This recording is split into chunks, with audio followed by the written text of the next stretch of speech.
এখন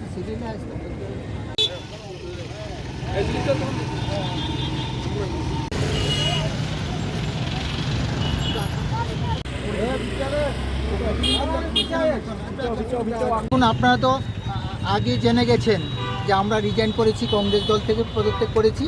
আজকে আমরা বিজেপি ভবনে গিয়ে আমরা বিজেপিতে জয়েন করব। তার জন্য রেলি করে যাচ্ছেন না? হ্যাঁ, আমরা যাচ্ছি। আমরা সহ মানে আমরা একজুড়ে 200-300 পরিবার একটা টোকেন আমরা আজকে জয়েন করছি। পরে আমরা অন্যান্য বিধানসভা তাদের গাইডলাইন অনুযায়ী আমরা জয়েন করাবো। কতজন জয়েন করছেন আজকে 250-300 ফ্যামিলি হবে। কী কারণে যোগদান করছেন, কী উদ্দেশ্য? কংগ্রেসের প্রতি আমরা একদম ঘৃণা এসে গেছে। গত বিধানসভা থেকে এদের যে এইসব নোংরামি দেখে আমরা আর কংগ্রেস করতে ইচ্ছুক না।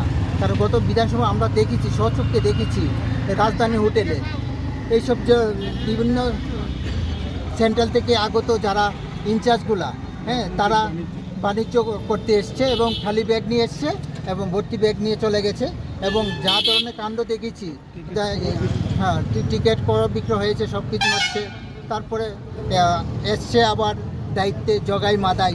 তো জগাই মাদার নেতৃত্বে তো আমরা কাজ করব না, কারণ তারা তো যখন যেমন তখন তেমন। বন্ধু তাদের পাতিল কালো হয় না।